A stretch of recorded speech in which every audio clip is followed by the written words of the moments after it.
नमस्कार साथियों, आपके अपने YouTube चैनल मैथ्स वाला भाई जेके सर में आप सभी का स्वागत है। आशा करता हूं आप सभी स्वस्थ होंगे, मस्त होंगे और आप सभी की पढ़ाई एकदम अच्छे से चल रही होगी।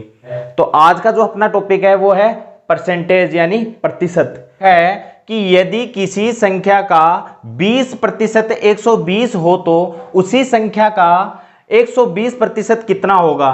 यानी कि हमें क्या दे रखा है कि 20% के बराबर कितना मान दे रखा है, 120 दे रखा है। ठीक है, यानी कि कोई भी संख्या है, हमें नहीं पता वो संख्या कितनी है, पर हमें इतना पता है कि उस संख्या का जो 20% है वो कितना है, 120 है। तो क्या यहां से हम 1% का मान निकाल सकते हैं? बिल्कुल निकाल सकते हैं। तो हम क्या करेंगे, दोनों तरफ 20 का भाग दे देंगे।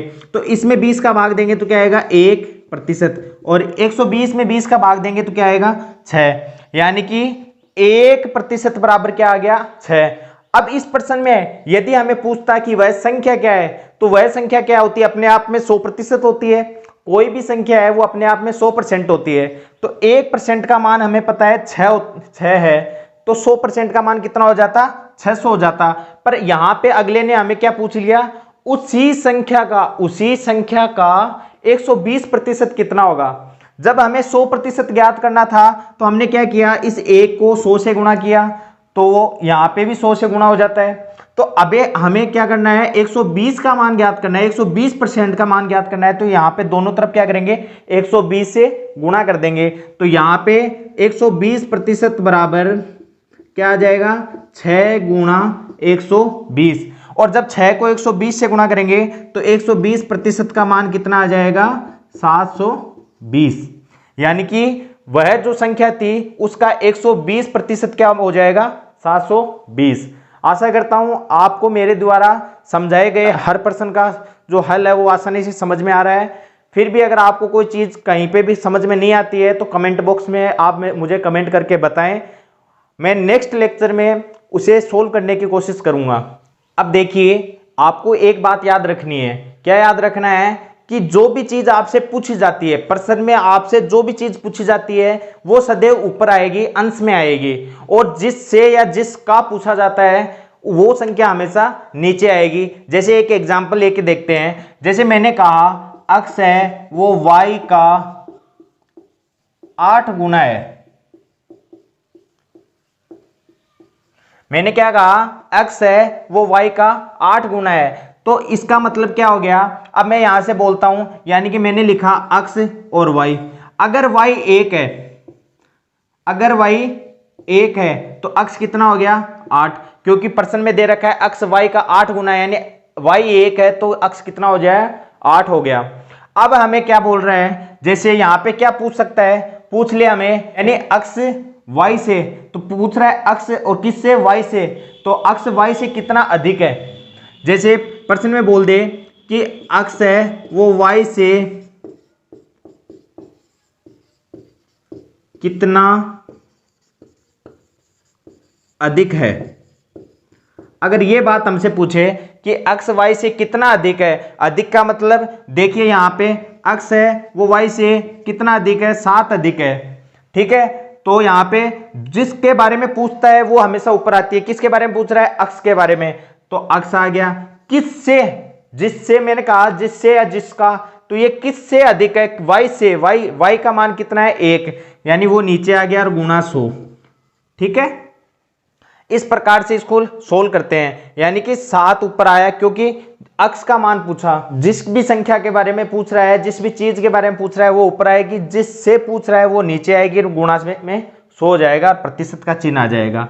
ठीक है, अब एक प्रश्न लेते हैं और उसे सोल्व करके देखते हैं। देखिए, मैंने आपको क्या बताया था कि जिस भी चीज का पूछा जाता है वो हमेशा ऊपर आती है और जिससे पूछा जाता है वो नीचे आती है, और गुणा 100 और प्रतिशत का चिन्ह लगा देते हैं।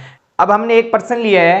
प्रश्न में क्या है, 6.8 किलोग्राम का कितना प्रतिशत 17 ग्राम होगा। जो भी चीज पूछी जाती है वो हमेशा ऊपर आती है, यानी कि 17 ग्राम कितना प्रतिशत होगा ये पूछ रहा है ना, तो ऊपर आ गया 17। फिर नीचे जिसका वो नीचे आता है, यानी 6.8 किलोग्राम का 6.8। देखो 17 है वो ग्राम के अंदर है, जबकि ये 6.8 है वो किलोग्राम के अंदर है। और हमेशा आपको मैथ में याद रखना है कि एक ही यूनिट के अंदर आंकड़ों को रखना है, चाहे ग्राम में रख लो चाहे किलोग्राम में रख लो।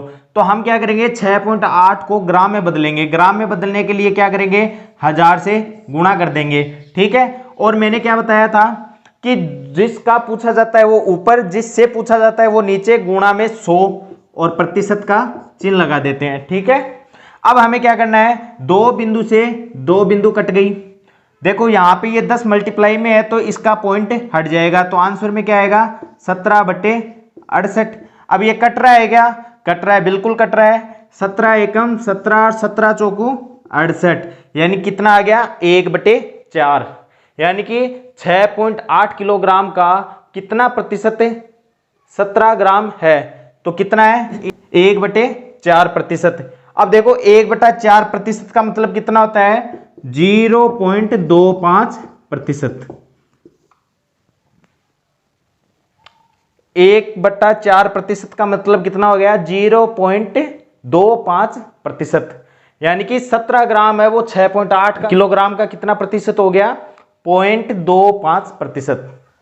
देखिए हमें नेक्स्ट प्रश्न में क्या दे रखा है कि 2 क्विंटल का कितना प्रतिशत 50 किलोग्राम है। देखिए एक यूनिट हमें दे रखी है क्विंटल में, एक हमें दे रखी है किलोग्राम में, और हमें पता है कि एक क्विंटल में 100 किलोग्राम होता है, ठीक है। अब मैंने क्या बताया था, जिस भी चीज का पूछा जाता है वो हमेशा ऊपर आती है। तो हमें क्या पूछ रहा है, 50 किलोग्राम का पूछ रहा है ना, तो 50 है वो तो ऊपर आ जाएगा, क्योंकि जिस भी चीज का पूछा जाता है वो हमेशा ऊपर आती है, और जिस भी चीज से पूछा जाता है वो नीचे आती है।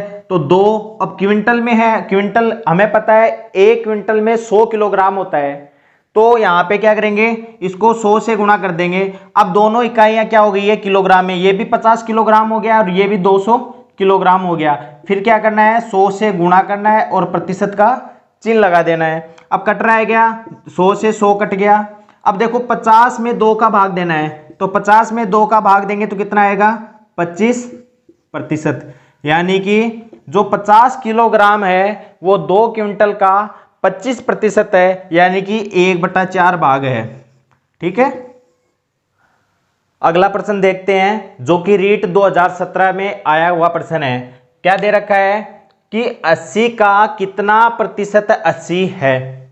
देखो हमें क्या दे रखा है कि 80 का, तो मैंने क्या बताया था, जो चीज पूछी जाती है वो हमेशा ऊपर आएगी। तो किसका पूछ रहा है, 80, तो ये आ गया 80 ऊपर, ठीक है। फिर बोल रहा है 80 का, जिससे पूछा जाता है वो आती है नीचे, तो ये आ गया 80 और गुणा में कितना आ गया, 100 और ये प्रतिशत का चिन्ह।